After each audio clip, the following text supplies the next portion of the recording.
بڑے تاجر تیار ہوئے 3 دن کے لیے، وہ نماز ہی نہیں پڑھتے تھے، تو ہم ان کو نہیں کہتے تھے نماز پڑھو، بس 3 دن لگا کے چلے جاتے تھے، نماز نہیں پڑھ رہے، ٹھیک ہے آ جاؤ آ جاؤ۔ 3 دن آتے رہے، نماز کوئی نہیں، 3 دن لگ رہے ہیں، 6 مہینے بعد 3 چلے کے لیے تیار ہو کر نکل گئے۔ لِمَ تَقُولُونَ مَا لَا تَفْعَلُونَ، جو کام نہیں کیا اس کے بارے میں کیوں کہتے ہو میں نے کیا ہے؟ کبر مقتا عند اللہ، اللہ کی بارگاہ میں بہت بڑا گناہ ہے، ان تقولوا ما لا تفعلون، تم لوگوں سے وہ کہو جو تم نے نہیں کیا، چونکہ یہ جھوٹ ہے اور جھوٹ کبیرہ گناہ ہے۔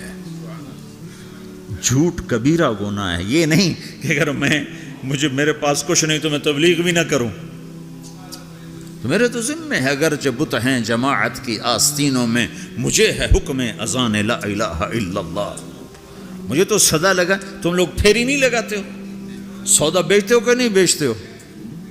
ارے بکتا ہے کہ نہیں بکتا؟ پھیری لگانے سے سودا بکتا ہے۔ تم لا الہ الا اللہ کی پھیری لگاؤ، تمہیں بڑے خریدار ملیں گے۔ تم نے پھیری لگانا ہی چھوڑ دیا ہے، صرف ڈالر بنانے کے چکر میں پڑ گئے ہو۔ یہ ہمارا کام ہے، یہ ہماری ذمہ داری ہے، تبلیغی جماعت نہیں۔ محمد مصطفیٰ صلی اللہ علیہ وسلم میدان عرفات میں کہہ رہے ہیں، نضر اللہ امرأ سمع مقالتی فوعاها ثم اداها كما سمعها فرب مبلغ اوعى من سامع۔ میں نضر آباد میں بتاؤں گا، یا اللہ جو میرا امتی، جو تیرا بندہ میرا پیغام سنے، پھر اسے محفوظ کرے، پھر آگے پہنچا دے، عمل کرے یا نہ کرے، اس میں ہے ہی نہیں۔ ایک اور حدیث ساتھ سناتا ہوں، من یاخذ عنی هؤلاء الکلمات فیعمل بہن او یعلم من یعمل بہن، یہ صحاح ستہ کی روایت ہے۔ آپ نے کہا کوئی ہے مجھ سے کچھ باتیں لے لے یا خود عمل کر لے، نہیں کر سکتا تو کسی عمل کرنے والے کو بتا دے۔ تو اگر عمل کرنا شرط ہوتا تبلیغ کے لیے تو میرا نبی یہ تو نہ کہتا۔ تو ابو ہریرہ کہنے لگے یا رسول اللہ میں تیار ہوں، مجھے بتائیں۔ یا اللہ جو میرا امتی تیرا بندہ میرا پیغام سنے اور اسے آگے پہنچا دے، جیسے سنا تھا آگے پہنچا دے، تو یا اللہ تو اسے نظرت عطا فرما۔ نظرت،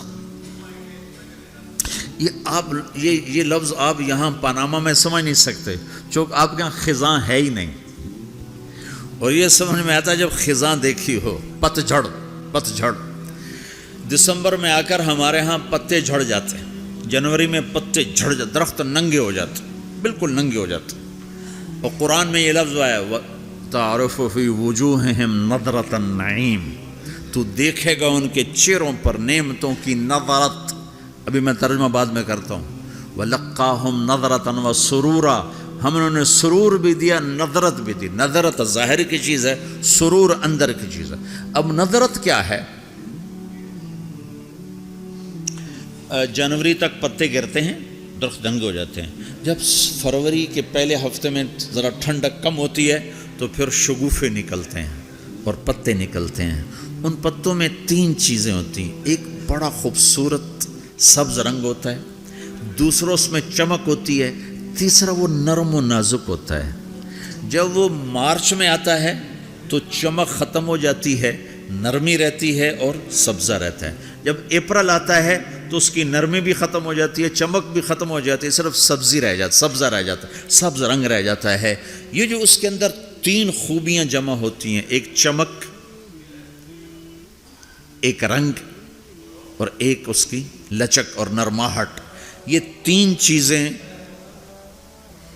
چیزیں ہمارے علاقے میں درخت کے پتے کو صرف 1 مہینے کے لیے نصیب ہے۔ اس کو کہتے ہیں بہار۔ دنیا میں ناممکن ہے ایسی بہار